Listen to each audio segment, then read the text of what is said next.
What's going on, everybody? So far, I only see two people in here. That's kind of relatively low considering, but I'm sure more and more people will eventually pour into the chat eventually. What's going on, Darlene and Lucky Lloyd? We're going to wait for a couple more people to get in here, and then we will officially get started. Make sure if you haven't done so already to like the stream. Also, make sure you share the stream as well. So those who are unaware that I am live can go ahead and come on in if they do so choose. I know I'm getting started an hour later than I usually do, and it's a reason for that. Reason being, I had to get maintenance work done to my car today. I had to get new tires, new brakes, an oil change, and there was something else I had to get done as well. And the car was at the shop since 9 a.m. this morning, and I just got it. I had got the call to come get it at like 3 o'clock, and I knew that it was going to be a rush to get from where I needed to get my car from to get back home. I had to go over into Virginia to get that done.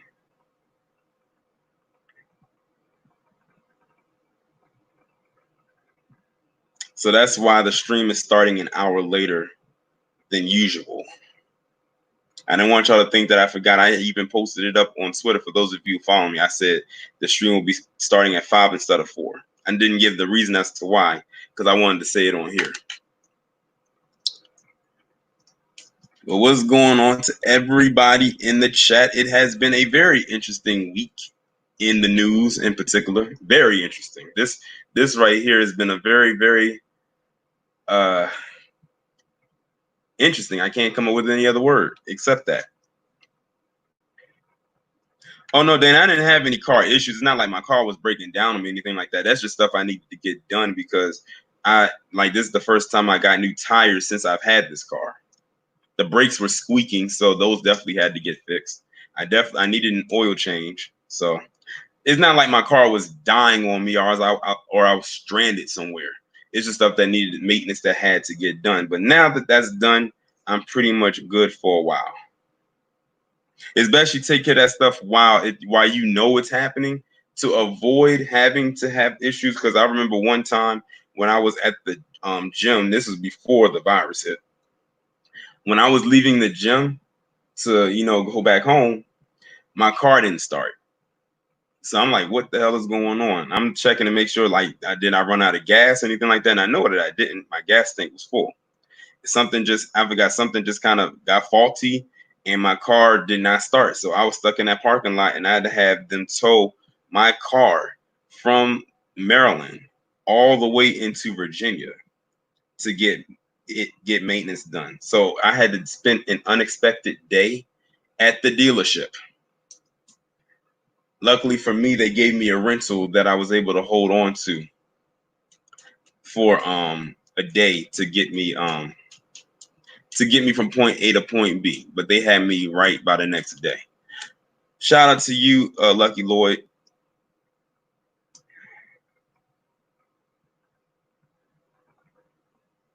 Just waiting for a couple more people to get in here. I want to get the live viewer count up to at least 100, so I can go ahead and get started. Right now we are at 84. So we need 16 more people in here. Make sure y'all go ahead and like the stream, share it if you on whatever social media platform you're on.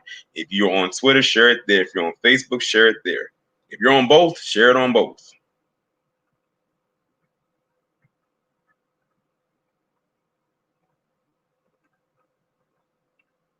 Well, what's going on, Kim? Oh, Kim, I listened to that video that you did, the recent one that you just did. I felt bad. I felt bad for you because it's like you didn't have to do what you did for this person, and for them to be that ungrateful. It's like that's why a lot of Black people don't like doing things for anybody, or that's why that saying the village it takes a village to raise a child. That's why that saying has now completely gone and been thrown and tossed out of the window. But yeah, like I was getting mad listening to that story. Appreciate you, the Aquarian space, and salute to you. So we got 90 in here, need 10 more. Need 10 more, and we'll go ahead and get started.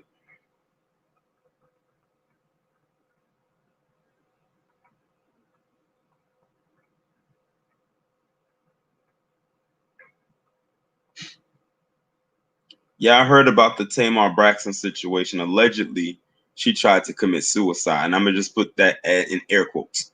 Allegedly.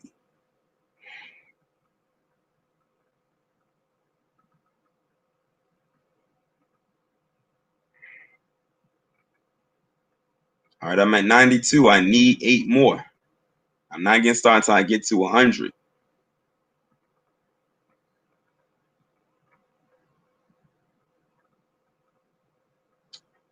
What's going on, Sean from the Shy?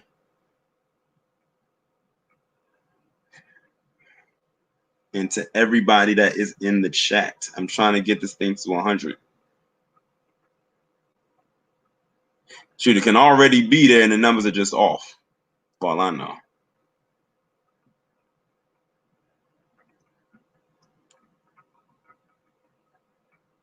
But we got a lot to talk about today. But then again, every week we have a lot to talk about. That is just the beauty of this weekly live stream. It's just basically a pour out of different topics that I can't cover during the week because I get so overloaded with so much stuff that I want to talk about things I haven't talked about or give an update on things that I have talked about. Appreciate you, KM Hearts. Shout out to everybody who is donating.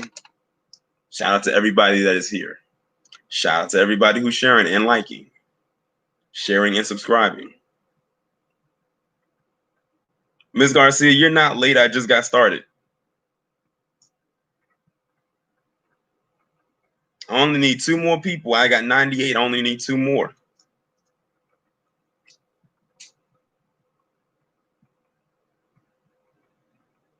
Okay, cool. Well, shoot, they must have heard me talking because it went from 98 to 111. So with that being said, the pre-show is done and we can go ahead and get started. So I'm going to go ahead right now and share my screen. I'm going to have to pull my phone up too because I'm going to have to follow along on here.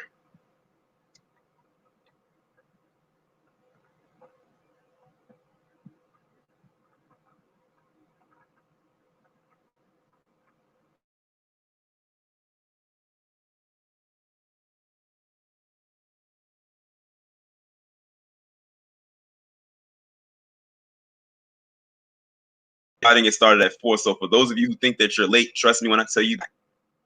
Appreciate you, Sean from the side. Always love the conversation. That's why we are here, to converse. So, first story up that we will be talking about today. Shout out to you, Black Voltron FBA 2020. Says salute and thanks to you at Torian Rain Reloaded, the mods and the family. Salute to you, salute to the mods. Be sure the mods are on their game today because ever since I did that video about Nick Cannon, them trolls been out. They seem to know when to come out. They say the freaks come out at night. Them trolls come out whenever. But the first story we're going to talk about today is one that was brought to my attention last week. And that is the case of Naya Rivera. Now, in case y'all don't know who Naya Rivera is, she was an actress. She got started very young. She got started when she was practically a child star. I remember seeing her on Fresh Prince. She was on Family Matters. She was on Smart Guy. She was in a B2K video. She was in a couple of things, but a lot of people knew her from being on that show Glee. Now, I never watched that show, but it was a very, very, very popular show when it had its run. Shout out to you, Royal. But anyway, she went missing. She was out boating with her son. She had went out with her son, who was 4 years old, and she just went missing. They found her son by himself. And then that's when the son basically said that his mom just kind of went missing and didn't know where she was at. I can imagine how traumatizing that is. You know, your son is that young and you're out there with your mother or any parent and they just kind of disappear. So she went missing for a few days, damn near a week. And then a couple days ago, they ended up finding her body and they recovered it. And it turns out that she was deceased. Only 32. Only 32. You're right. Um, I'm not sure if that's a VI or if that's a Roman numeral for 6. Jones. Yeah, they said they believe it's a curse on this show because they said she's like the third person from the show to die, and ironically, she died around the same time of the anniversary of another person who was on that show who died back in, I forgot what year it was. But it's just it's very weird and strange. And what's crazy is there was another person who died by drowning this year. A wrestler by the name of Shad Gaspard. He used to be on WWE back in like the earlier 2000s. He used to be on a tag team duo by the name of Crime Time. And this year, it was almost like the same scenario with Naya Rivera. He was out with his son, and all of a sudden, the current pulled him out into the sea. But he basically risked his life to save his son, and he did. And you know, his dad, got washed under, and he never came back up. And then they eventually found his body a couple days later. That I'm telling you, that sea current, water current, that is some strong. That's a powerful force. That is sea currents is a very, very powerful force of nature. Do not take it lightly. Especially, and listen, I say one of the scariest sights I would probably ever witness from TV from a distance, because I wouldn't be out there when it's happening, is a storm occurring while on the water. Have y'all seen how big and gigantic those waves get when a storm is occurring? That is scary. It is a scary sight. And the thing is, all you like, if you are caught in that, all you have to do is hope and pray that you can get out of it alive, because there's really nothing you can do. You're going against a powerful force of nature.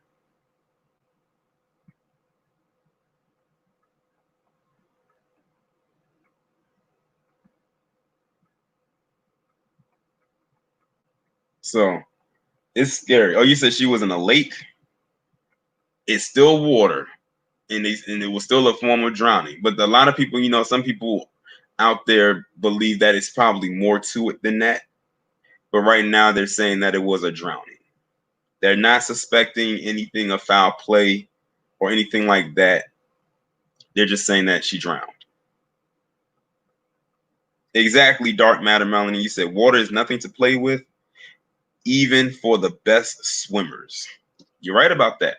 Because when you're swimming, like in a pool, you're just going against water that's just like flat. You're just going against flat water. You're not going against waves. Waves is something completely different, because you're talking about bodies and mountains of water pushing against your tiny body.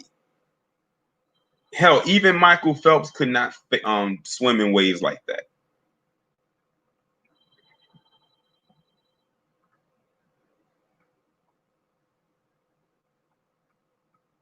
He said they said that the lake is at least 100 feet deep. Yeah, that's far from shallow. I'll tell you that. That is very far from shallow. Yeah, them currents are crazy. Like the ocean or any bodies of water will take you down. A lot of people say, oh, they're scared of the wildlife that might be in the water, like sharks and whales and whatever else. You need to be scared of those waves and currents. That's what you need to be more fearful of, is that.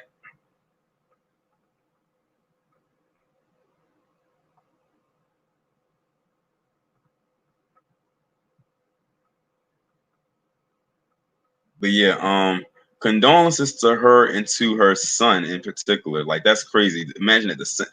Another death this year that involved a parent trying to save their child and saving their child, and then you know their parent not making it back. Now let me move on to the next one. Now I know this one right here, y'all have been dying for me to talk about, and it's crazy because this right here was the biggest story, or one of the biggest stories to come out of Hollywood up until what happened with Nick Cannon, and then it got eclipsed. but people are still making memes about it. So it is what it is. And that is the entire Will Smith and Jada Pinkett Smith, August Alsina entanglement. I told people on Twitter, I said, watch that word entanglement is going to be trending. And sure enough, after I posted that tweet, that word entanglement was trending all over the place. People was posting screenshots of the definition of the word because they probably heard the word entanglement before, but they didn't know to what context it was used in. So this is like the first and probably the only time I'm going to address this whole Smith family whatever. So basically, to really kick it all off, August Alsina did an interview because he was promoting a new album. That was a red flag right there. That was a red flag right there. He was promoting an album, and then all of a sudden, in that interview, he just drops this bomb that he and Jada Pinkett Smith had well, these are her words, an entanglement. Had an entanglement. But we was like, an entanglement. We gave like the same reaction to her that Will Smith gave her. An entanglement. Jada, just say it. You and August Alsina was fucking. Like, let's be grown here. Let's just be grown. So anyway, he basically just came out and said that they basically, had a relationship. And then that's when, but first off, let me just say this. When he came out and said that and people were shocked and surprised, I feel like I was one of the few people in the world who heard that was not surprised. Because if y'all remember a few years ago, back when August Alsina was going through all of his issues, because he really is sick. So when Jada and Will was talking about him having medical issues, that is true. He really did have a medical issue that almost killed him. It practically damn near ruined his career. But I remember him being on the Real Table Talk at one point. It was him, Jada, her mother, and Willow. Will wasn't there, and they were just talking. And I remember seeing them go and take pictures together. They was on islands together. Will was never there. At like pretty much all those engagements where they were together, Will was like never there. I never saw him in any pictures with them. And I was like, this seems kind of strange. Like, why is your wife going off on these island trips? Now I know she's with Jaden and Willow, but that could be a cover, and I believe that indeed it was, to make it seem like it wasn't what it was. And why is your husband not there? Mind you, at the time, August Alsina was like in his early 20s. He was like around the age Jada Smith is right now, or somewhere in that ballpark. Because I think August Alsina is like 27. He's not 30. He's like in his late 20s. He's approaching 30. So I'm seeing them in these pictures, and I was like, oh, you know what? I know what's going on, but I'm not going to say nothing. I'm not going to jump the gun. But I know what's going on, especially when it was always this stuff in talks that Will and Jada had an open relationship or an open marriage. That was always something that was swirling around the press for many, many years, that they had a very open relationship and open marriage. But a lot of people don't seem to realize is that there is I guess you can say, a contractual agreement when it comes to these open marriages. Just because you have an open marriage and an open relationship doesn't mean you just can go off and do whatever and do whoever you want. And not I guess you can say what's the word I'm looking for? Consult with your partner that you're in the agreement with. And it sounds like to me, based on this encounter, that as you can see on your screen, and by the way that the body tone and the body language of Will, and he looks so disappointed, he looks so defeated, I can tell that Jada went outside the confinement of that agreement.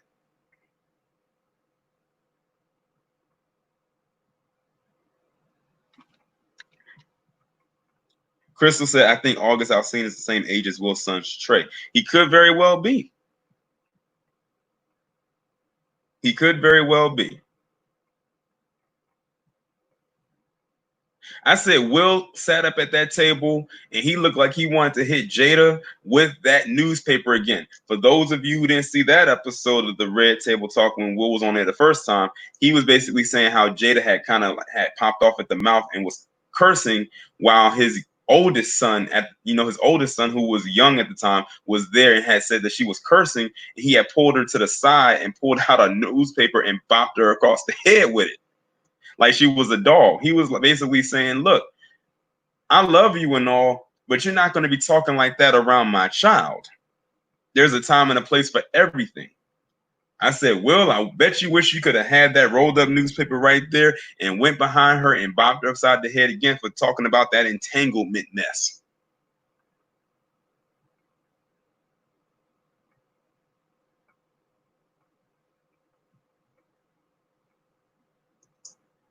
But what I noticed that, and everybody who has watched it has seen this, is when Will had to try to pull out of her what she did,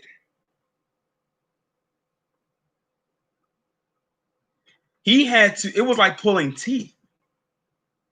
She just did not come right out and say what she did.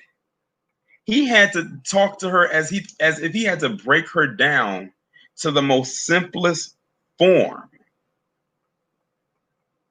in order to even attempt to try to get her to say, I messed up. Now, if the roles was reversed and Will acted outside of the confinements of their agreement, you already know what would have happened. Or you already know how social media would have responded. Exactly, Kim. She's not remorseful for what she did. I don't even think she apologized. Not to me, from what I heard, I don't think she even apologized. People are even trying to throw this on Will as if she going to act outside of the agreement is his fault. You know what it is? Jada had got wind that August Alsina had damaged this girl's cervix, and she wanted to see if the rumors were true. That's all it is. In case y'all didn't know, and I think I mentioned it before, there was this girl who was a fan of August Alsina. Long story short, they fucked. He damaged her cervix. She put it out there, and I think Jada wanted to see if that shit was true.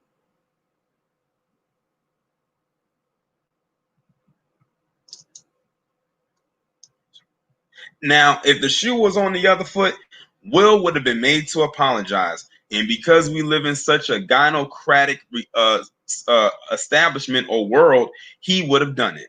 He most likely would have bent the knee and did it.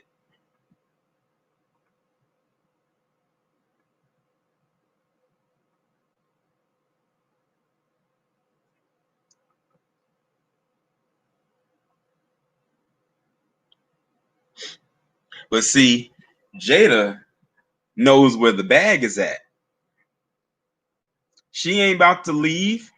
And I think August Alsina put that out there with the intention that she probably would leave. And to August Alsina, if you believe that Jada's going to leave that bag and that brand known as Will Smith Incorporated, you are silly. You got to ask yourself, what would you rather have? Pleasure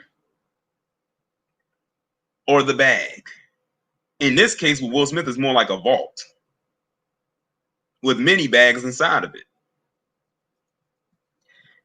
If y'all didn't know, Jada was on a show that she had her own show back in the early 2000s called Hawthorne. It was a really good show. I liked that show. But then something happened between her and Mark Anthony. At which point, I think at that time, he was either dating or married to J-Lo. And they were saying that they got into a quote unquote, and these are her words, entanglement then, which is why her show got canceled.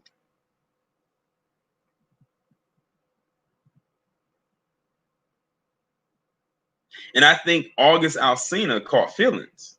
I think he caught feelings. Now, if Jada was supposed to be this in so many words, this therapist, why are you fucking around with your client? If August Alsina came to y'all for help, medical wise, health wise, why are you sleeping with your patient?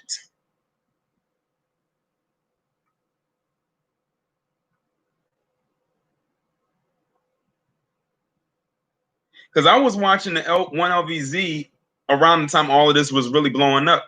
I did not know that at one time that Jada was dating Grant Hill.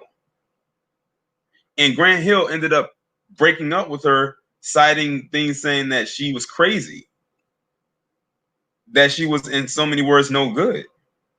And what did Grant Hill end up doing? He ended up getting with a well-known singer named Tamia. Got married and are still married happily to this day.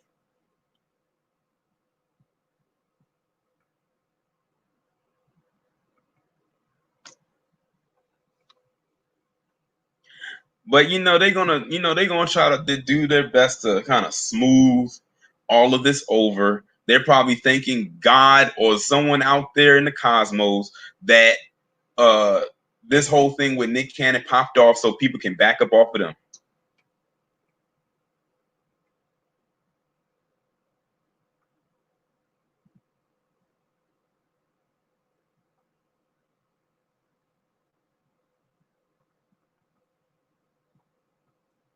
But that's highly weird for you. Let me go ahead and move on to the next story, and shout out to everybody who is in the chat, all 208 people of you that are here. I'm glad that you are all here with us today. Let me move on to the next story. And oh my God, I got a nickname for this person we about to talk about, and I came up with it last night, and I think it's fitting for this person to have this nickname as soon as the screen decides to load up. Jemele Hill. My nickname for her is Hard Face. Y'all can't tell me that woman don't look like she got injected with concrete. A wrecking ball couldn't repair her face.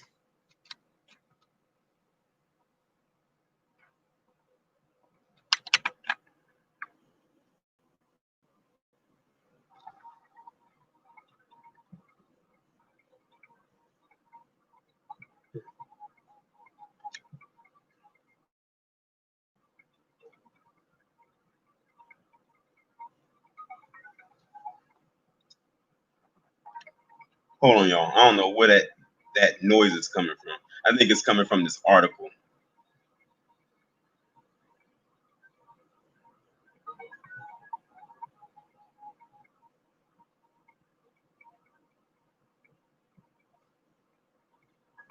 Someone said Tombstone Head. But yeah, she do have a hard face.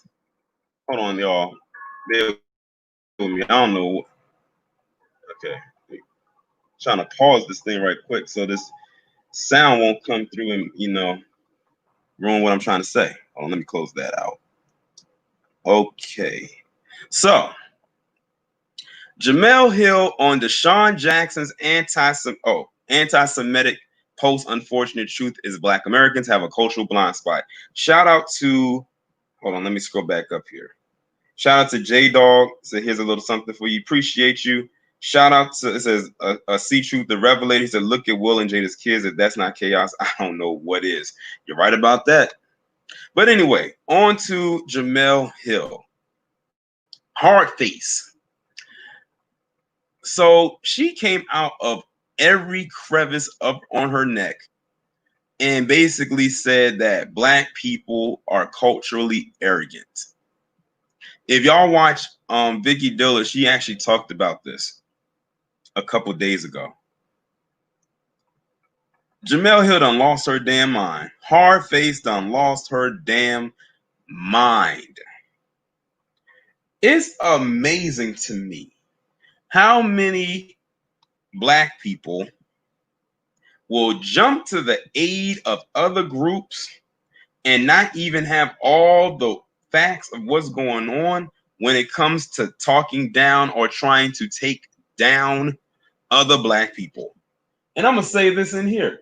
What did Deshaun Jackson post on his Instagram page that was inaccurate? Because see, here's the thing. This is just dog whistle. I was going to save this for more towards the end when I got to talking about Nick Cannon, because I'm going to save that one for the end.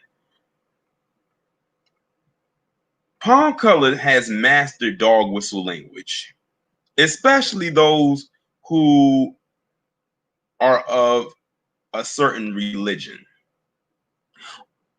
Quiet as it's kept, the Academy has as well. If they feel that you've done them wrong, and that's just if they feel you've done them wrong, you didn't even have to do anything to them. All they have to scream out is, well, for the Academy, is homophobic or transphobic. For that other group, all they got to say is anti-Semitism, and people will take it and run with it. Now, something I just recently heard involving Jemele Hill and Kari Champion, who both used to be at ESPN, I just found out they got a new show together. They did all of that tapping and ended up getting a show.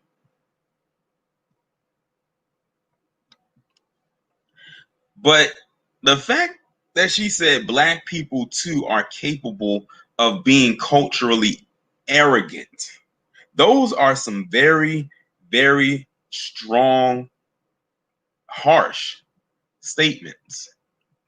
Let me see what this thing says. The Atlantic staff writer Jemele Hill, that's where her life's been reduced to. She writes for The Atlantic. Addressed the anti-Semitic, allegedly, posts made by Philadelphia Eagles wide receiver Deshaun Jackson, suggesting in an op-ed on Monday that it stems from a much larger issue among Black Americans, including herself. Hill began her op-ed by recalling an incident back in 2008 as a columnist for ESPN.com when she trivialized the brutality of Adolf Hitler. She apologized and was suspended for a week, but wrote that she still cringes when she thinks about it. I had made a joke about the Nazi leader who orchestrated the murder. Oh, now we know why she wrote this. She trying to clean up her act. That's what it is. She trying to clean up her act for what she did back in 2008. Now, mind you, this is back in 2008. We're talking 12 years ago. But I bet you Jemele Hill would not hold those same people feet to the fire if they said something ill will about her ancestry or her ancestors. That's the thing, GT. They have broken her multiple times, but she finds a way to repair herself by chucking down the driest butter biscuits that she can find.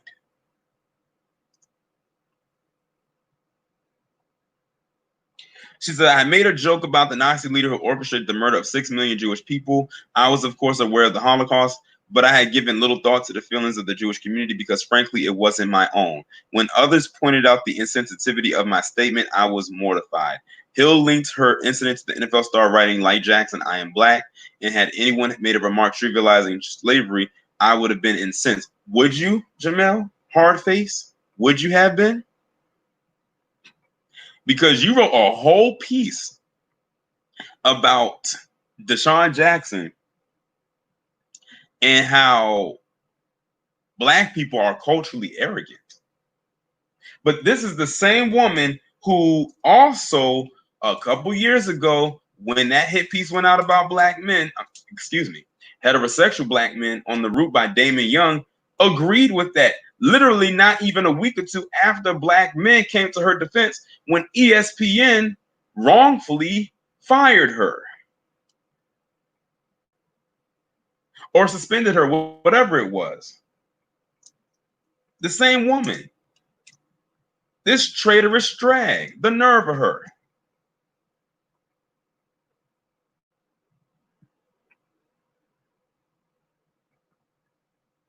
Jemele Hill needs to leave black men alone, point blank, period. She's proven to us time and time again she don't like us. I wonder why she's wearing that thing around her neck.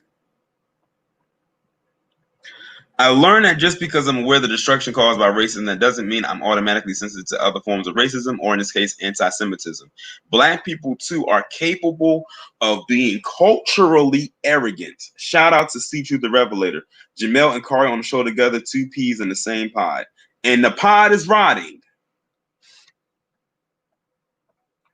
The writer slammed Jackson's Instagram post that attributed to quotes to Hitler as ugly, and acknowledged how his praise for the Nation of Islam founder Louis Farrakhan can prompt people to question his true feelings toward Jews due to Farrakhan's lengthy history of anti-Semitism. In case y'all haven't heard, Allen Iverson had recently posted a picture, I think on his Instagram page, with him and the minister, and people went at him. Shout out to Marcus Bolden. He said, I used to like Kari Champion and Jemele. However, the fact that these women don't have married significant others does tell a lot about their get down. These people are cowards, plain and simple. Exactly. And notice that us as black men would come to bat for people like her and Kari Champion, but look at what they do. They know different than Sage Steele.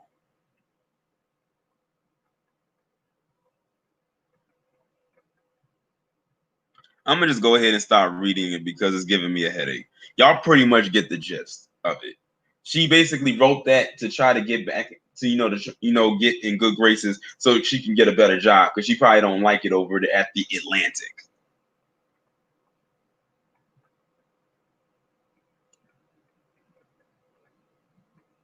But you know what? Jemele Hill is going to get hers, and when I say get hers, I mean really get it and actually have it stick this time, to the point where there is or there will never be any coming back for her. Let me move on to something that actually made me chuckle a little bit. Now, a lot of people have said that they wanted me to do this as a triple P, but I said, nah, I'm going to save this for Friday so we can talk about this together. And that is the story of Rachel Dawn Ruit, the racist bitch that got her end by a big, shiny, loud fire truck. So basically, the story with this chick, and my God, this woman's head is woo. She got a Marvin the Martian head. So basically, the story with this chick is that she was, of course, being the racist bitch. She basically snatched the hijab off of this Muslim girl or Muslim woman, and then taunted this 14-year-old black girl. Like it was a video. It ended up going viral and everything like that. And I kid you not, when I heard about this part right here, I laughed so hard. Rachel Dawn Ruit, the 41-year-old North Carolina woman who went viral with racist rants, has died. I'm laughing at it right now. But after being struck by a fire department pickup truck in Asheville.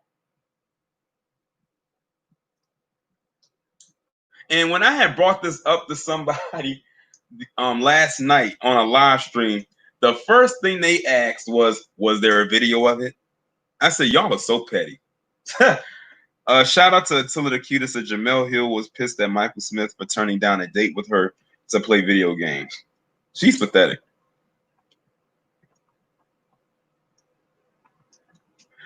Quiet as it's kept, now that someone asked about a video, I kind of want to see it myself. It says Ruit was involved in an altercation in which she allegedly ripped the hijab off a woman, Nala Karima, and assaulted a 14-year-old black girl. The incident was videoed and posted to Twitter by Karima on July 2nd. The video shows Ruit hurling racial slurs and threats of physical violence and sexual assault, and repeatedly saying, I hate N-words. Let's see what else they got. They said Karima wrote less than 2 hours ago, hashtag white supremacist, hashtag Rachel Ruit ripped off my hashtag hijab, bit my face and beat a black teen girl after yelling racial slurs. When I tried to pull her off the black child, other races jumped in. It says she continued, a racist Karen grabbed my arms while a white man choked me from behind. I was then pepper sprayed by one of them.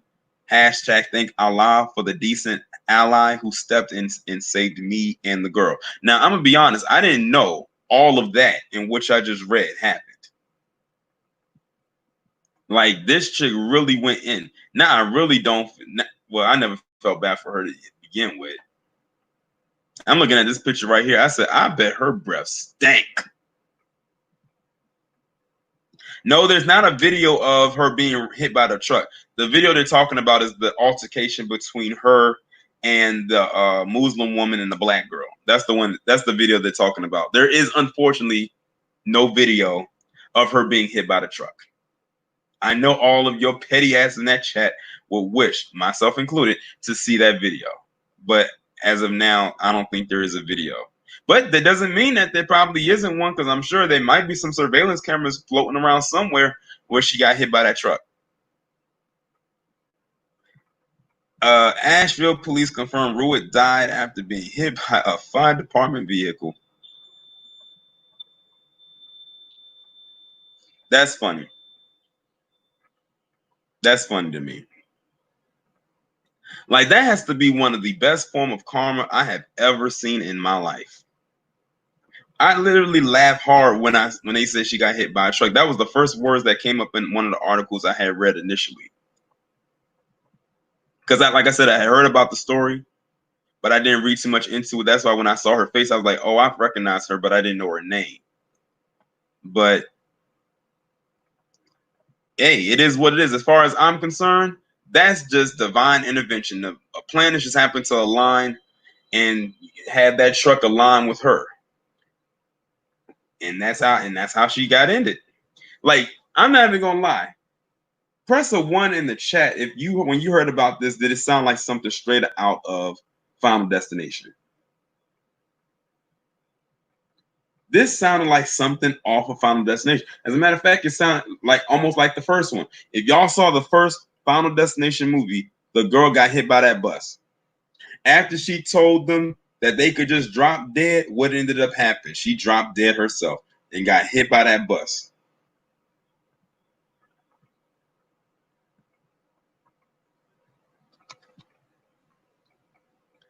I'm almost certain that nobody will miss her, because I just saw in the chat somebody said that her own daughter put her on blast. So that lets you know that she had no good standing with her own family.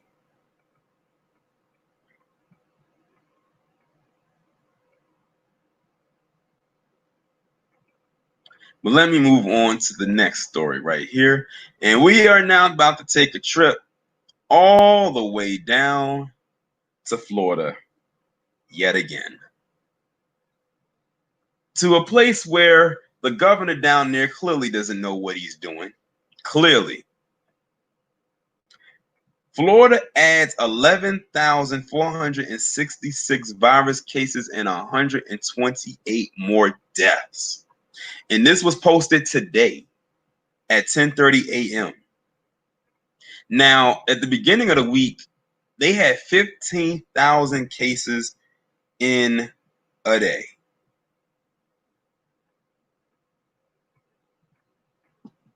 They had like 15,000 in one day.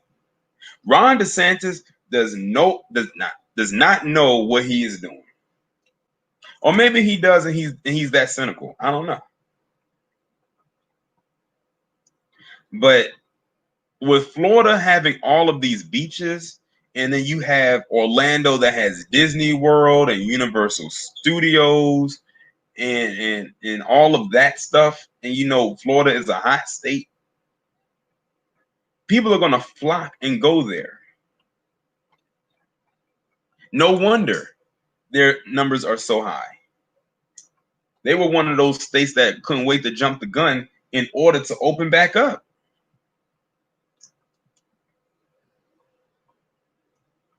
And Ron DeSantis out there looking like a chicken with his head cut off. They said that Florida was going to be the new epicenter.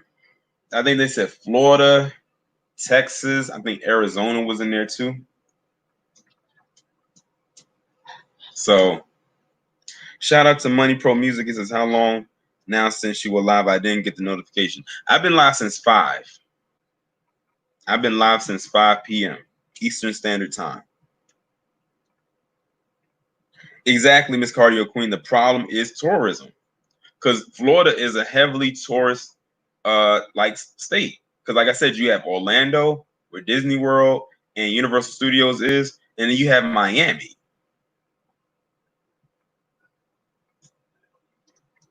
So people are going to keep going in. I said Florida, they're going to end up having to go back to phase 1.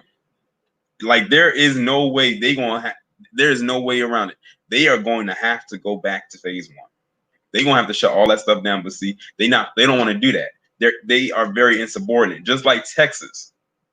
They don't want to shut Governor Abbott. He don't want to shut that stuff down. And don't get me started on Lieutenant Governor Dan Patrick. Mr. We can sacrifice people to save the economy. Well, sacrifice yourself. We can start with you. You're right, Brooklyn Yvette. Florida does not care. They don't. And then these people don't want to go and they be complaining about, oh, I don't want to wear a mask and you're infringing on my rights. Whatever. It's not even about you per se. Like, if you're not going to do it for yourself, do it for the other people that's around you. You know what's so crazy? This virus did not start here in the States. It did not start here. It started overseas. As a matter of fact, I think America was like the 4th or 5th place to get it. But we have the highest numbers of cases out of any other place in the world. Meanwhile, places like New Zealand has pretty much been rid of the virus. They have now gone into the proper steps to reopening their entire economy. And they didn't even have near as many cases as we had. But this goes back to quote unquote lack of leadership.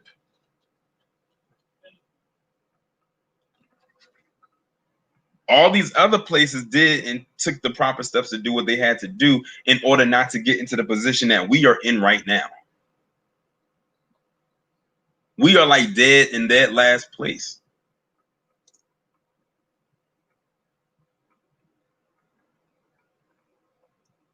But this goes back to something I've been saying before. As a collective, America is very arrogant and ignorant, lacks discipline, and insubordinate. And all 4 of those attributes can be contributed to 45.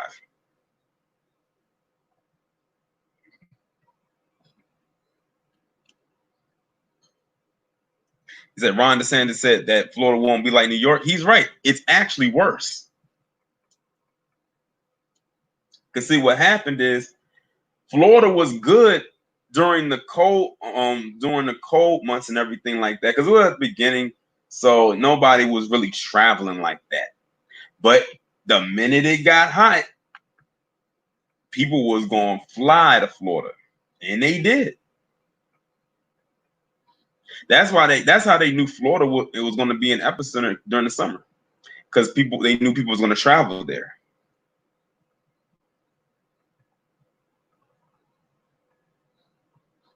I heard about that Little Miss Firecracker Reloaded. When I saw that, I said, "Are you kidding me?" I said, "We have not heard about the bubonic plague in that was around probably before I was even born."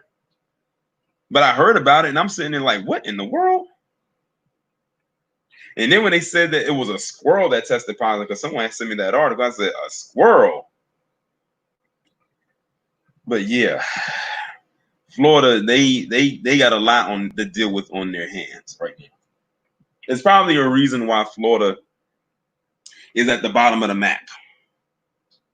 It's probably a reason for that. In the bottom, not just the bottom, but in the bottom corner of the map.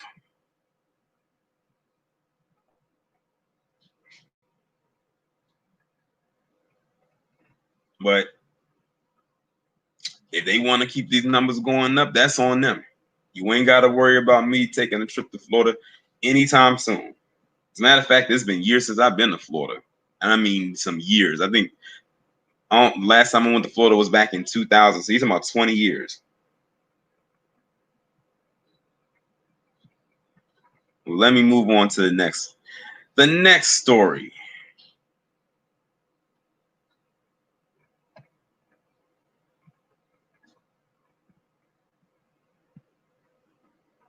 And speaking of people who was probably mad this week, that would be Dan Snyder.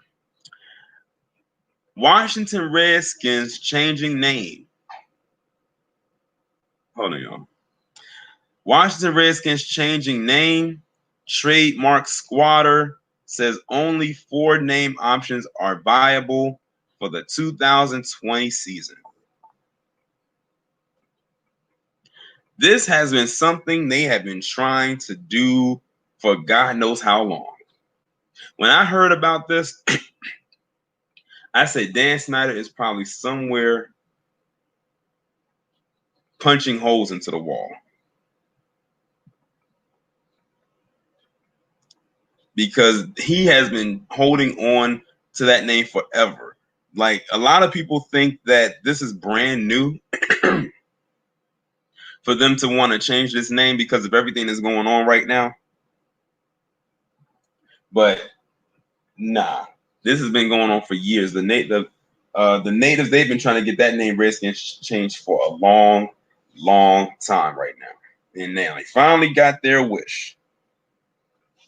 And someone said that also Dan Snyder got me too. Yeah, I said this is not a good week for them right now because not only did the Redskins have to change their name, but some information has come out about some of the people on the board that dated back to like 2015 of sexual harassment. I think they said it went on for like 3 years. So to have all of that happen in a week, they got a lot on their plate. Yeah, they got sex scandals that's happening with them also right now outside of this name change.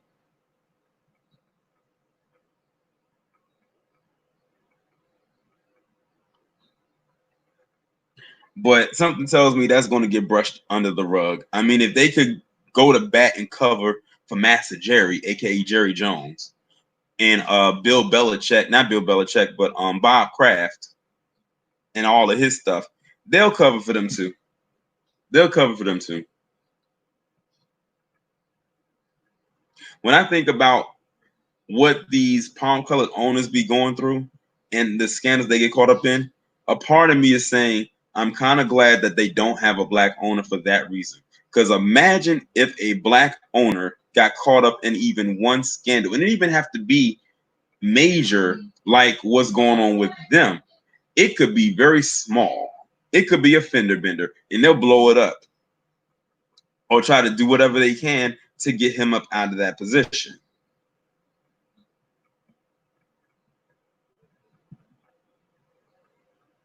You're right about that. Dan Snyder's money will protect it because the Redskins is not the only endeavor he has, because he also is part owner of the Washington Nationals, which is the baseball team.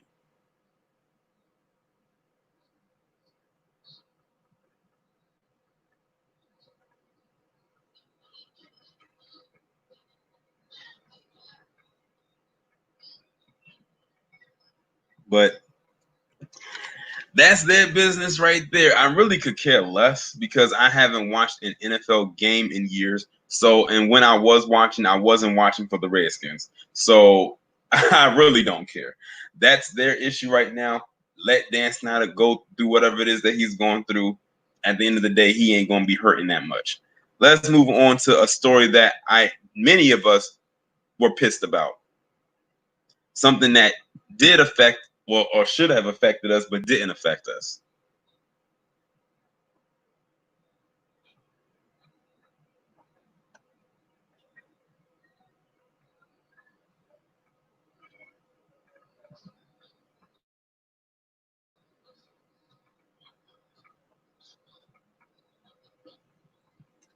If my okay, for some reason I don't know why my screen be trying to take forever to load. I think it's because I have so many tabs open.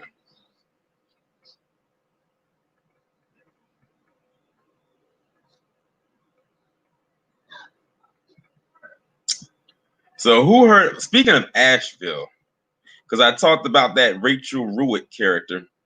Speaking of Asheville, who heard about what just recently happened in North Carolina? If the daggone screen will load up. Okay, there it is. And I think it's these pages that don't allow you to block the ads that take forever to load. It says North Carolina city makes history on local reparations, and we're gonna put huge air quotes around that. But not all experts applaud. And by the way, I looked up the demographics of Asheville, and it's mostly a palm-colored city. I think they said it's like a little over 80% PC. So who exactly is benefiting from this? Exactly. Because when I was reading through the various articles, I kept seeing that word minorities a lot. And y'all know how I feel about minority and people of color and all of that. I said if it's not saying something specifically for Black people, I don't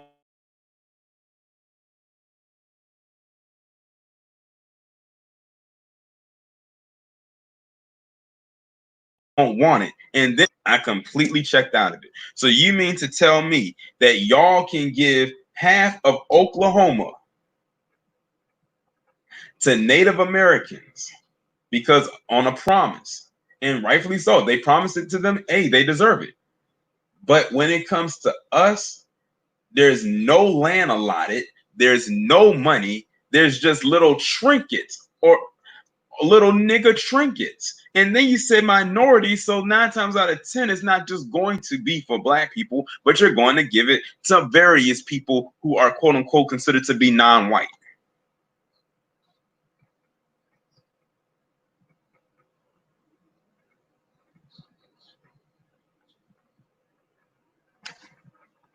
They can miss me with that.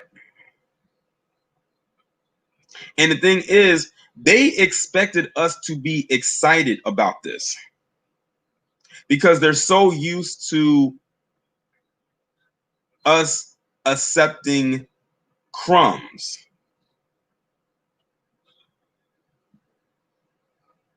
And I was reading the comments. I read the comments. Them PC people out of their mind. They talking about, well, now racism is over because now y'all finally got your reparations. I said, y'all can sit down with that because that's far from what it means.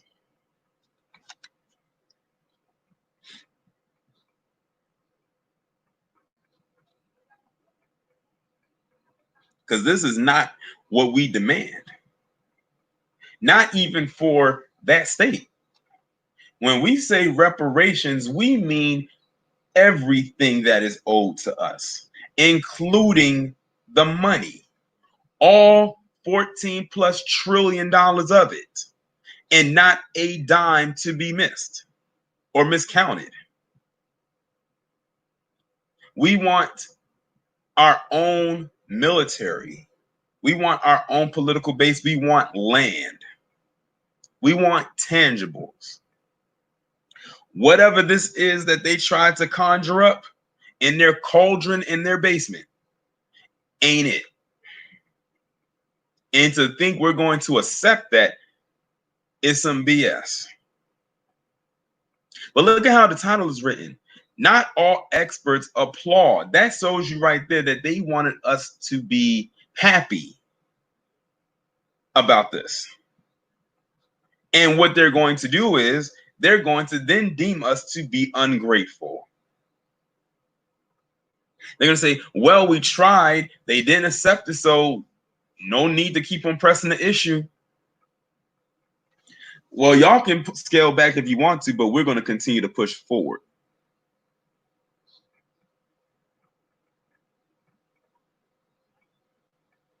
It is BS reparation. I don't even consider this to be reparations. I don't know what this is.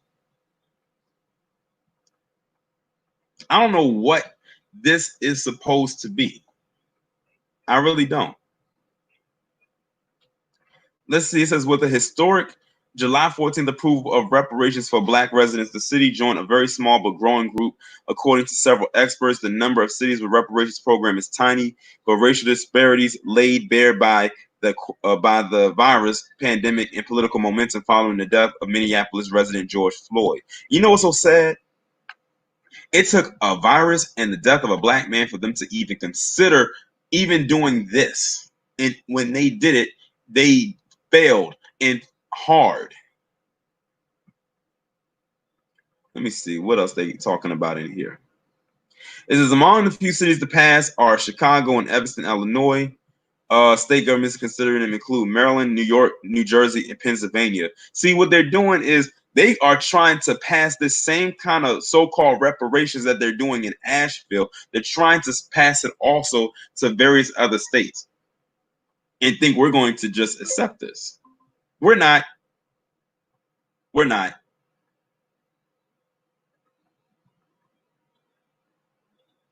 It says in a 2020 paper, Why We Need a Reparation for Black Americans, Ray and a fellow Brookings Rubenstein scholar Andre Perry argued reparations already have been given to some groups such as $1.5 billion to Japanese Americans interned during the World War II and billions of dollars in land to Native Americans, and that the country should fulfill the promise to Black citizens. Notice that they gave all those other groups money, but when it came to us, they plainly put it right there because I remember reading it.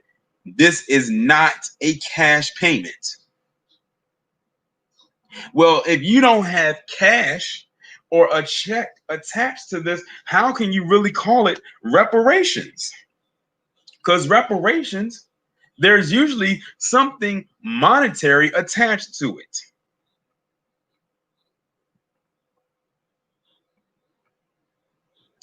Last time I checked. But we're supposed to be excited for this. Like, this is what we're supposed to be ecstatic for.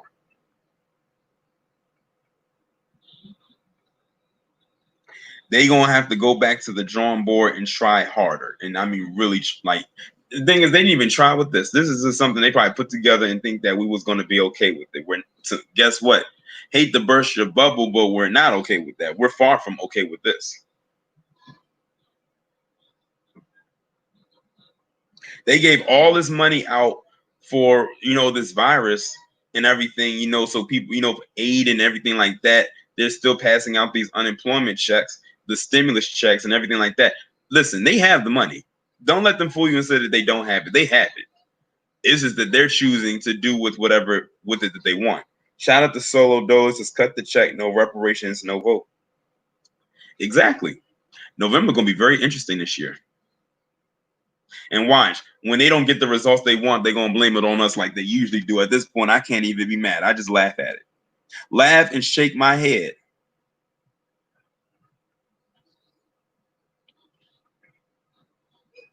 And then they'll try to claim. And see, the thing is, they keep claiming that if we get money, we won't know how to handle the money, and we won't know how to deal with it. We won't know what to do. How do you know that? See, when you push people to be an underclass, you'll never know what their accomplishments or what they can actually do with something. Or do you? Because if you remember Black Wall Street, Black people figured out what to do with the money then. Shout out again, Solo does is 20 trillion with tangibles to start.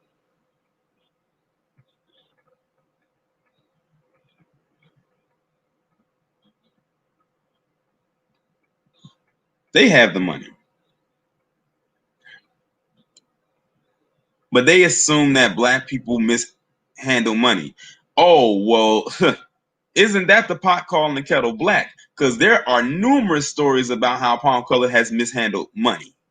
Millions, billions of dollars of money.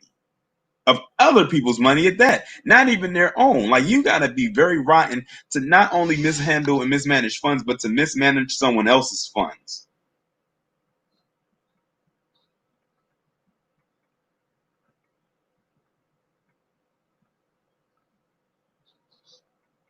But yeah, this so-called reparations or whatever, so-called, That's not it. That's something foreign. I don't recognize that.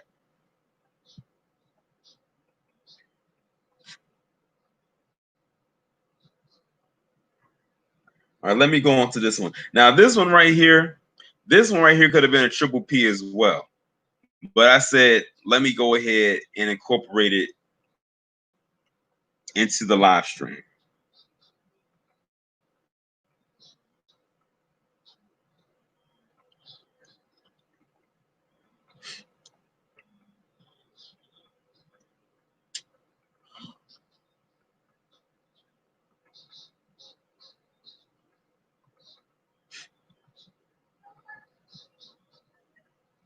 So who heard about or who is familiar now? If you're of a certain age, you'll know who this guy is. Who has heard of this game show host named Chuck Woolery? I think they said he used to be the host for was it the dating game? The date, whatever. I forgot. Someone in the chat let me know what show he used to host as a game show he used to host. But anyway, it says Chuck Woolery, former game show host, leaves Twitter after his son contracts the virus. Now, he had basically said on Twitter that he agreed with 45 and with the whole mask situation, or that this was all hype. Again, another person saying that it is all hype and that it is a hoax. Oh, the Newlywed Game. Okay. Is it Love Connection dating game or the Newlywed Game? Because I'm seeing like a whole bunch of different responses. Okay, Love Connection. Who said Wheel of Fortune? I know he didn't host Wheel of Fortune. That's a little bit too current. But so he basically put out a tweet. 45 agreed with him, because 45 agreed with anybody that kisses the ring. And literally the next day, he put out a tweet that his son caught the virus. Literally the next day.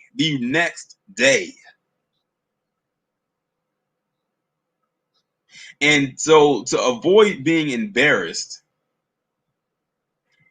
he ended up deleting his Twitter account. I'm talking about he removed the entire account.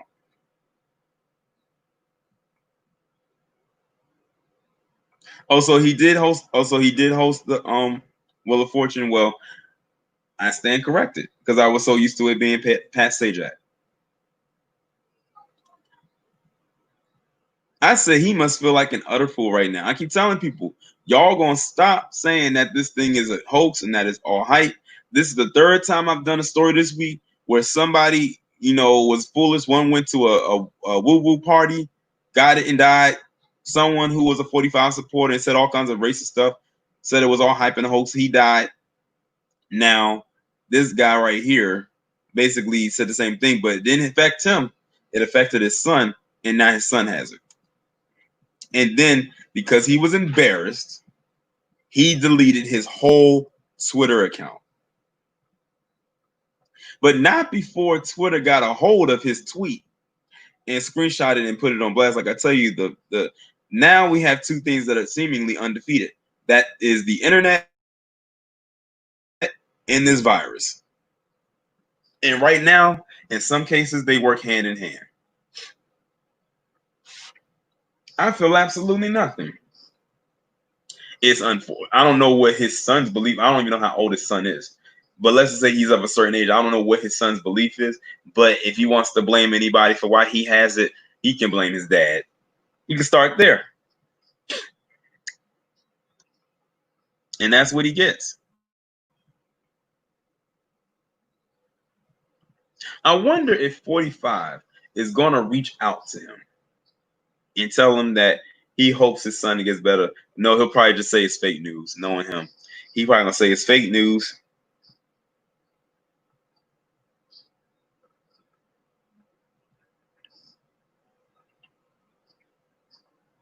But like I said, this goes back to what I've been saying before. When it comes to arrogance, the lack of discipline, and everything else that is wrong with the collective in this establishment known as America.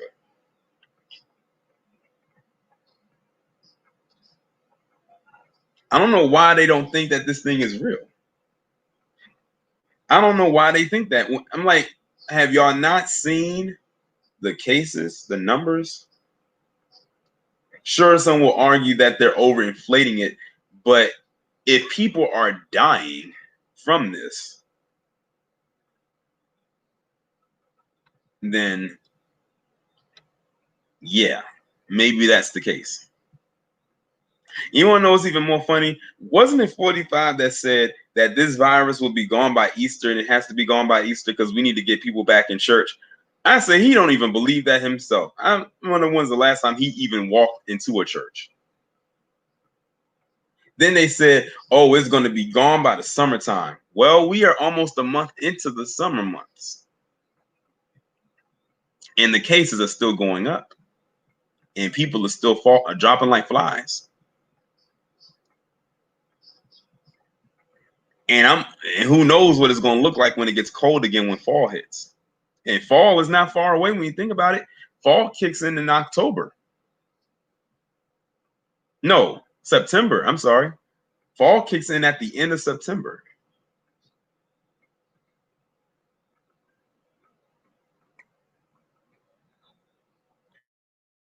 Right, Miss Cardio. He deleted his Twitter account instead of saying that he was wrong. All he really said was that now he believes that this thing is real.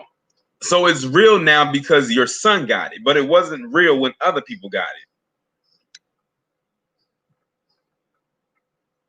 Like I said, the arrogance and the lack of discipline that comes from the collective of this nation.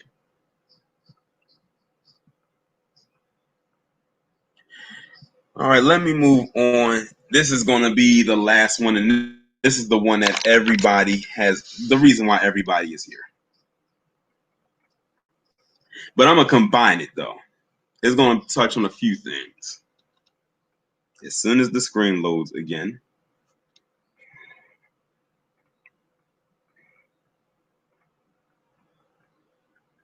He said Alec Trebek is a better game show host than Chuck Woolery. Well, I wasn't around during Chuck Woolery, but I was around during Alex Trebek. And besides, you learn things on Jeopardy. And I like their theme song too. So first I was always going to talk about this, but I couldn't help but pull this up. But I'm gonna just kind of combine everything because it leads to a bigger thing. So if you can see right here, it says Newsweek, Charles Barkley so disappointed in Nick Cannon and other black celebrities for anti-Semitic comments. I said to myself, this is Charles Barkley we're talking about here. Think about whose ass he loves to kiss. Think about who he's married to. And not be shocked or surprised that he even said this. Now, there was an article that did go out through Yahoo or the Daily Beast where it was basically saying how the rise of black celebrities being anti-Semitic or anti-Semitism or something to that effect. I said, this is their game. This is the game that they're playing right now. This is the game that this is the game that they are playing right now. And on that cover, it had Ice Cube, Nick Cannon, Diddy, and Louis Farrakhan. They always going to incorporate Farrakhan in this somehow, some way, because they see him as a catalyst. And what they hate is that black people still are finding themselves to be influenced by Farrakhan because of all of the stuff that has come out. You know, they love to say and throw that anti-Semitism thing on him for whatever reason.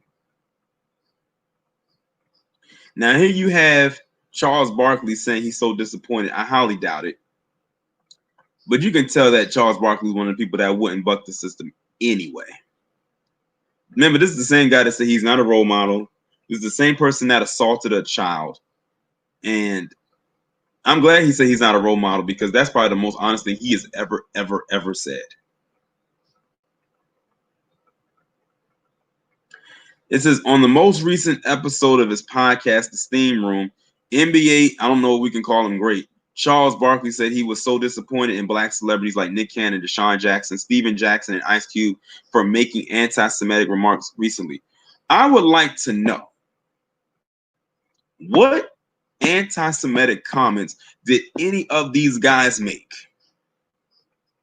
This goes back to what I said at the beginning of the stream when I was talking about dog whistle language.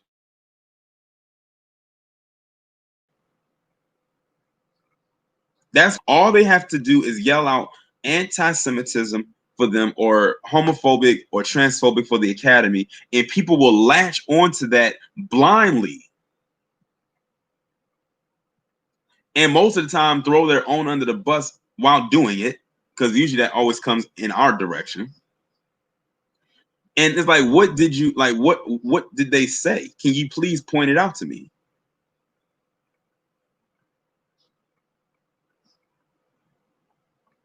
This is Barkley started off Thursday episode on the TNT podcast by addressing those celebrities and saying that the anti-Semitism has got to stop. He said that he was baffled by their ignorance. What the hell are y'all saying? What are you doing? Y'all want racial equality. We all do. I don't understand how insulting another group helps our cause. You know what's so crazy? Charles Barkley and Hardface, they have all this smoke for black people, you know, people that look like them. But they would not dare come at the same group that they're trying to defend, nor would the group that are they trying to defend come to the defense of them.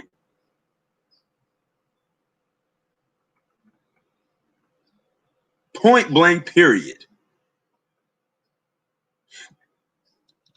So I'm starting to think, is Charles Barkley, is he trying to get a raise? Is he trying to get back somewhere? Is he trying to get a show like Jemele Hill and Kari Champion? Because that seems to be the only way you can get your leeway in Hollywood. You got to throw your own under the bus. And only your own. Period. And don't go outside of that box. This is all of the figures that he named have faced backlash for recent anti-Semitic remarks. Cannon was dropped by Viacom and issued an apology after saying that black people are the true Hebrews and spreading anti-Semitic conspiracy theories that Jewish people control the media. They actually got mad at Nick Cannon for saying that black people were the true Jew. You know what? I'm gonna wait until the end, because I'm just talking about this whole thing with Charles Barkley. I wasn't expecting to put into the stream. It just happened to come up, and I said I'm gonna just address it. Former NBA player Steven Jackson's come under fire excuse me, for defending Deshaun Jackson after the NFL player shared a dubious quote falsely attributed to Adolf Hitler on Instagram. And by the way, in case y'all haven't heard, Charlemagne just recently came out and defended Nick Cannon. Now they're going after him. I said they're proving us right. They're proving what people say about them to be absolutely right, but they don't want you to say it. It's not like Pandora's box isn't already open and we can see the light in all of his content.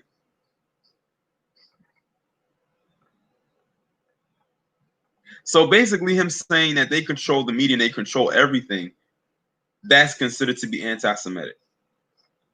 And to be honest, this would not have blown up if someone out there did not say it was anti-Semitic.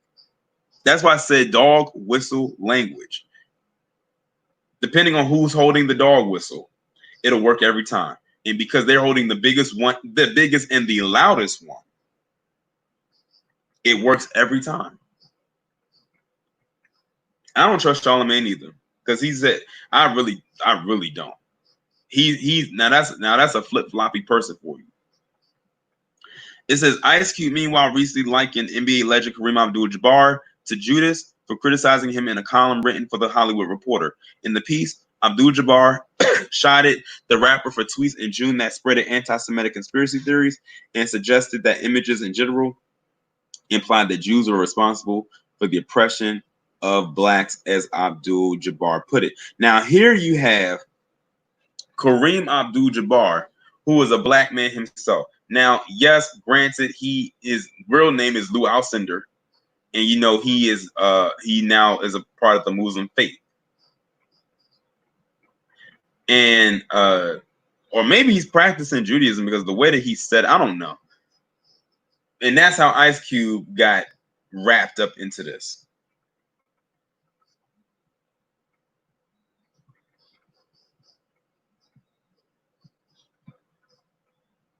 But they did play a part. See, here's the thing.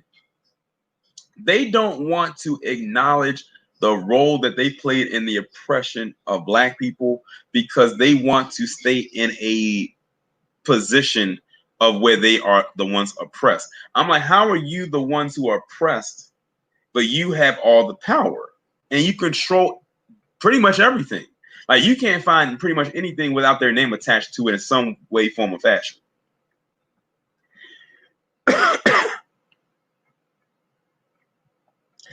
It says, in his podcast on Thursday, Barkley decried all of that anti-Semitism.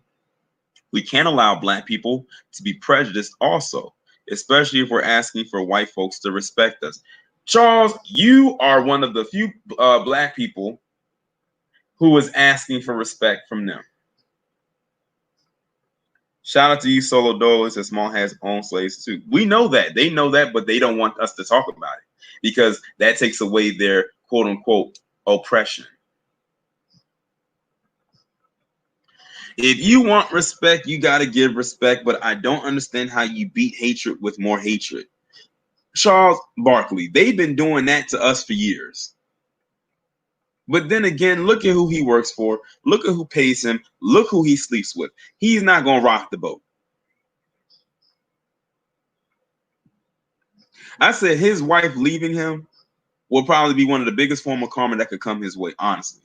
The 57-year-old added that these sorts of anti-Semitic comments undermine the Black Lives Matter movement, especially at a time when you're asking people to give respect to black people, that Black Lives Matter, this whole George Floyd thing. Now look at this. Look at what he just said. That's why I said y'all gotta pay attention to context. Listen to this. Especially at a time when you're asking people to respect black people, that Black Lives Matter, this whole George Floyd thing. He referred to George Floyd's situation as a thing. This black man referred to another black man's demise at the hands of these palm-colored terrorists as a thing. All to appease massa.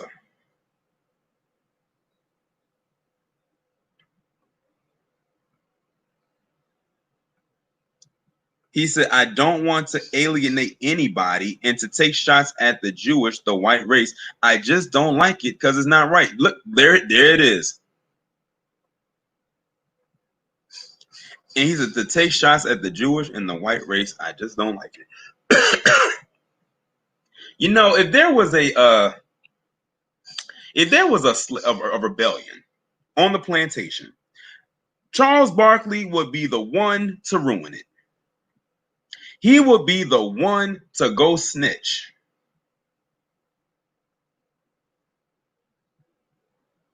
Right, RJ Connections. Richard Spencer did punk Charles Barkley. See, Charles Barkley knows his position. He knows his position. He may be a big dude physically, but internally he is a very small and insignificant little man.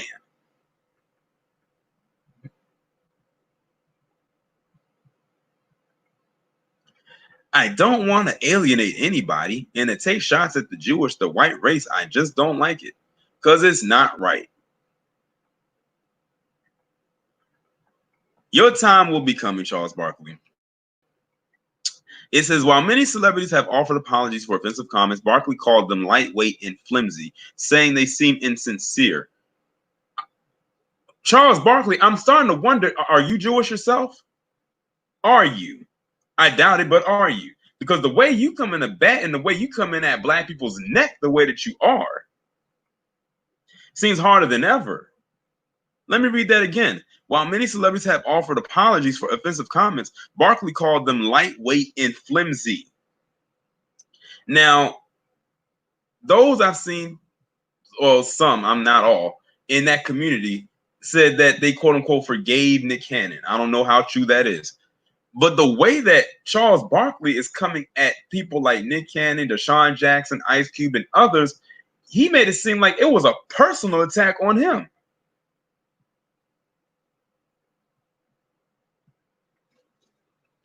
I think sometimes when you say stuff like that, you really mean it. You just got people called you on it.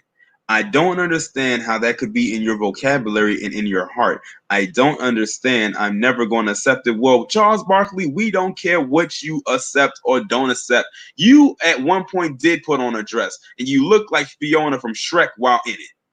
We don't accept that. But apparently you did. You know, and at that point, you should already know how Charles Barkley got down.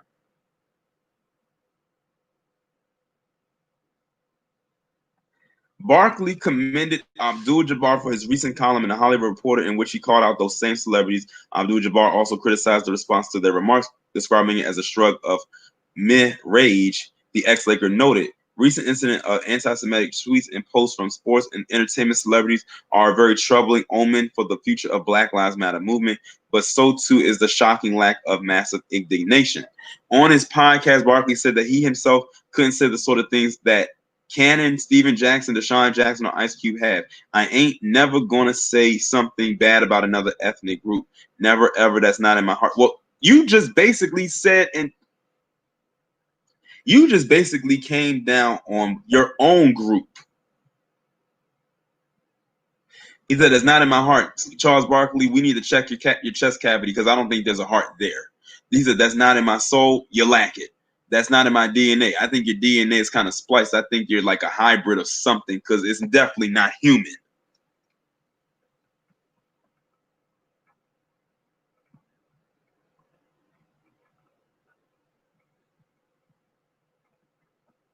But whew, that I'm telling you, that Charles Barkley. It's, you know what's so funny too? It'd be so funny when they used to have Kevin Hart come on different sports segments and Charles Barkley was there, because Kevin Hart used to clown the hell out of Charles Barkley every single time. Him and Stephen A. Smith. I used to love him clowning them too. It was funny. Like if y'all ever get a chance, just go on like YouTube and look up Kevin Hart clowning Stephen A. Smith or Charles Barkley. It is so hilarious. And the thing is, you can tell that he really wanted to go at them because they were like the only two guys that he really ever went at, and they would be on a panel of people, and those were the only two he would ever go at whenever he was there.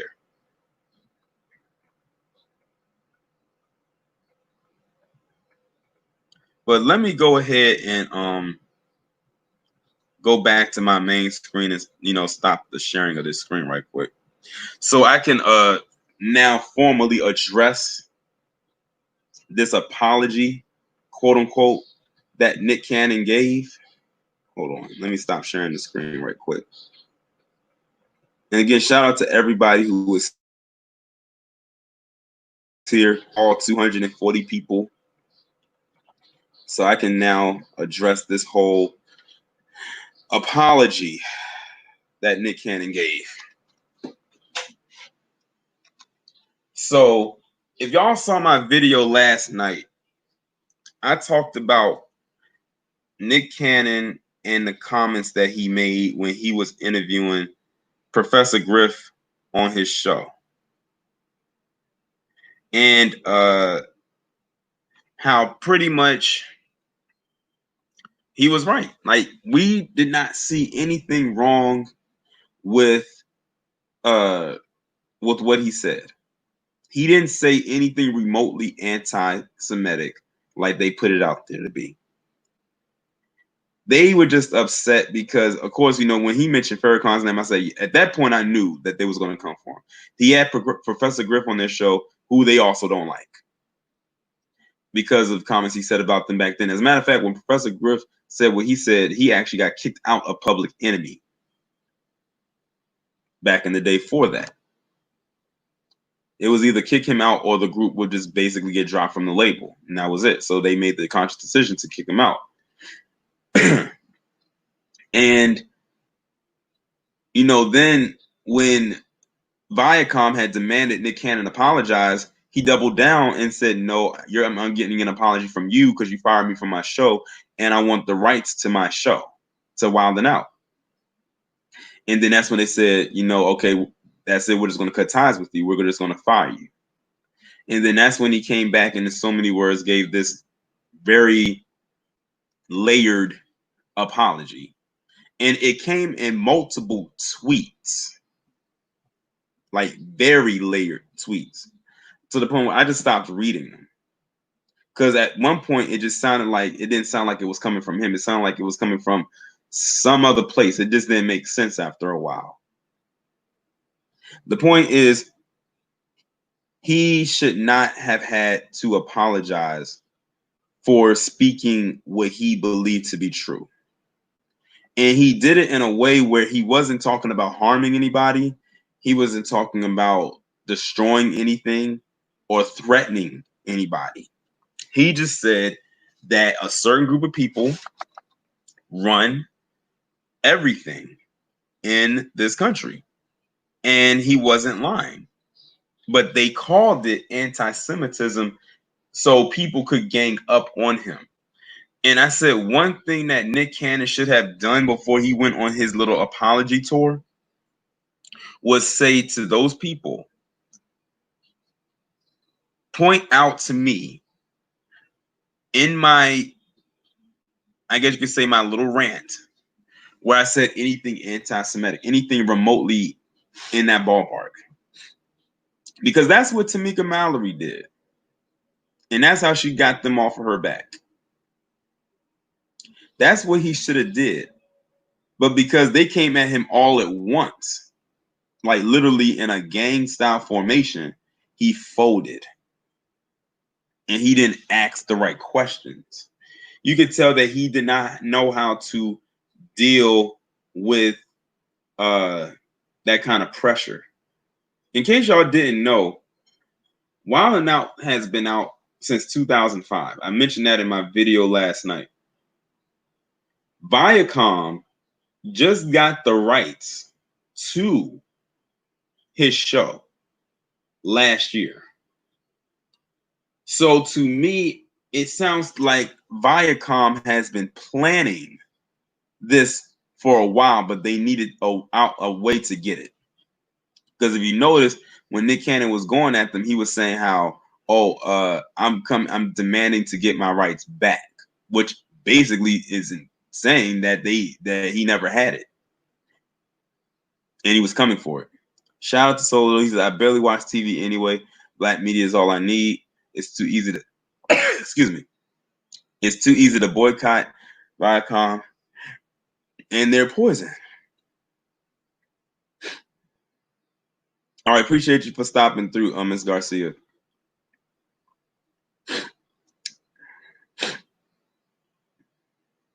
You know why it was so easy for Tamika Mallory to do what she did? Because she's not, I guess you could say she's not bought and paid for. She's not an entertainer. So, shout out to you again, Solo Doe. He says they're going to do his show what Comedy Central did to the Chappelle Show. Yep, most likely. And see, now at this point, Nick Cannon, it was pointless for you to do this apology because it's out there now. Now you're marked. You, Deshaun Jackson, Ice Cube, Louis Farrakhan been on their list. Diddy. The minute that they mention your name and they throw that title of anti-Semitism behind it, you are now marked.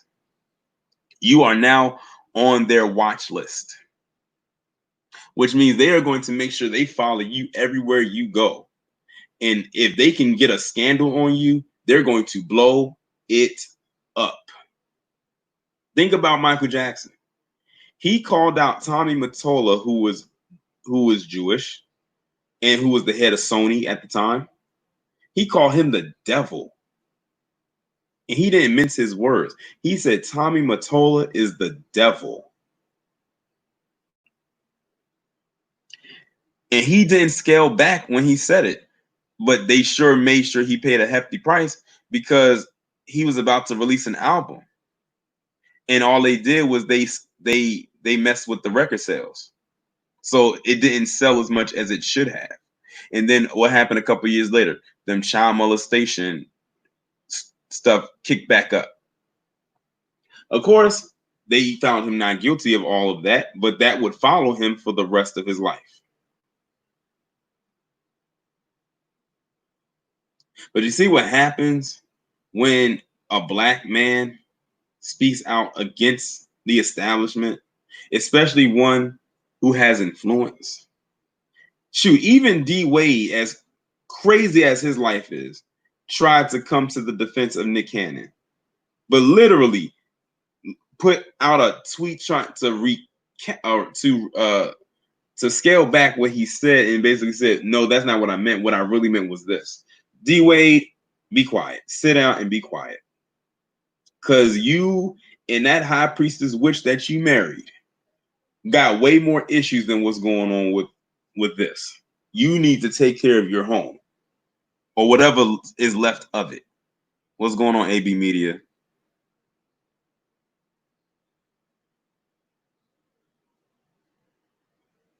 Sonya C said Mount Raya was hiding her black side back then. Yeah, they made her hide her quote unquote black side under Tommy Mottola. They were trying to promote her as this ambiguous person. But those of us who are in the black community could take one look at her and tell. But anyway, one thing that is real interesting to me is they jumped out of the water ready to impale Nick Cannon with all kinds of harpoons and whatever else that you use to get sea monsters or sea life.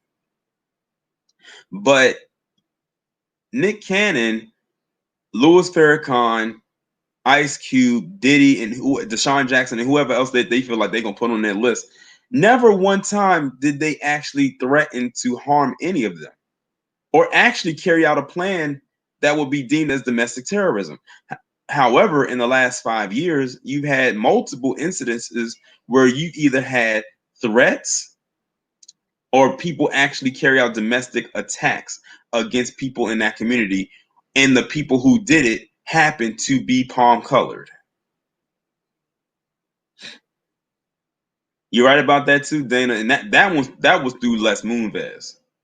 When they did that to Janet Jackson, that was through Les Moonves. But didn't they just have, what was it, last year or the year before, up in Pennsylvania at a synagogue, this guy shot it up or something like that. It was a white guy that did it. Now they did charge him with a hate crime, and and rightfully so. But they make it seem like Nick Cannon saying what he said was the worst thing that could ever happen.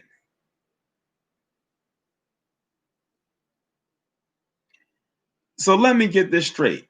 Him saying something that could actually be backed up with facts in studies is worse than this guy walking into a synagogue and shooting it up.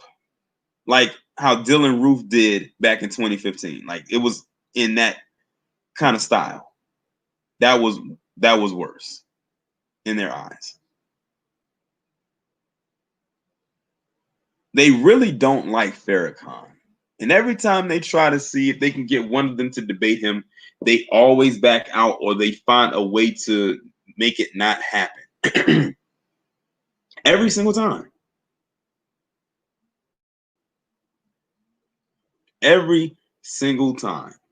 They are scared of that man. I'm telling you, when they found out that he was sick, they were probably counting down the days, hoping that he would end up dead. And what they really also do not like about him is the fact that many of us still listen to him, that a lot of us still gravitate toward him.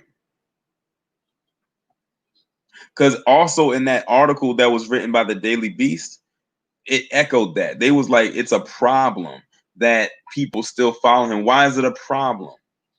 You have people, you have palm colored people here in America who still do the Nazi salute. And it's crazy because the same ones who do that would have been in those concentration camps. Quiet as it's kept. They didn't have all this smoke for what happened in Charlottesville back in 2017. They didn't have that smoke for those guys out there who said that they were going to purposely spread the virus to non-white people, black people, and those who are part of that community. But Nick Cannon says something that they don't like or they don't agree with, and they instantly slap it with the anti-Semitism label. And once they do that, that's it.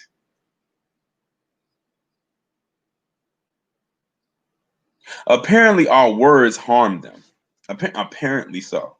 Us saying that they control pretty much every media outlet is wrong, even though we can prove that they do. Like I said, they want to have all the power, but also be oppressed at the same time. Like, how does that work? And what's very interesting too, like I've always wondered this, when it comes to palm colored people and them trying to separate the two things like Jewish and being white and everything like that, I always found that funny and very interesting. And it goes back to something that Nick Cannon said when he says that we are the real Hebrews. Solo says the truth hurts. Yeah, no one said it was supposed to be painless. But it goes back to what Nick Cannon said, and we were talking about melanin and, black people being the real Hebrews and everything like that. That pissed them off too. They hate hearing that. But what's interesting is that white people love to try to separate themselves from being Jewish and everything like that when a vast majority of them are, not saying all of them are, but a good chunk of them are or practice that as a religion. They are one of the only group of people I know that treats a religion as if it's a social construct. And I'm saying this, if Judaism is a religion, why can't black people practice it the same way they do? I swear they telling themselves every single time. You got to read between the lines because they know what they have. They just don't want you to have it, and they don't want you to acknowledge what they have. They can pocket watch you, but you bet not dare pocket watch them. I think in this instance right here, we now know who the true snowflake is. But like I said, I just wish that Nick Cannon just would have questioned them. Where in my statement did I say anything anti-Semitic? Then they would have had to point it out, and they would have struggled to do so. Because I'm looking at it now, like if you go on Twitter, if anywhere you type his name, it's always going to have now that title, that label behind it. Because whenever you talk about it, you have people just coming there trolling, saying he's an anti-Semite, he's this and he's that, and we say, where did he say it at? They was like, it doesn't matter, he just is. It goes back to that whole I'm white and I say so thing. Because I'm white and I say he's anti-Semitic, he is, and there's nothing you can do to change my mind.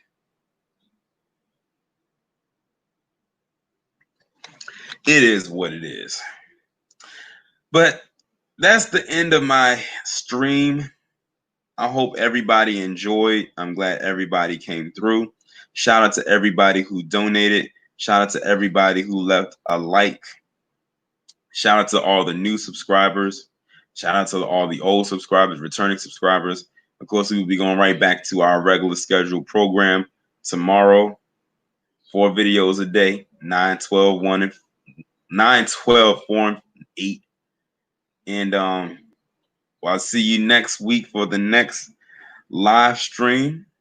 Another the new week with a bunch of different new topics. Like I said, it's something happening every single day. Every single day. But with that being said, y'all enjoy the rest of y'all day. Try to stay cool. And I will talk to you in the next one.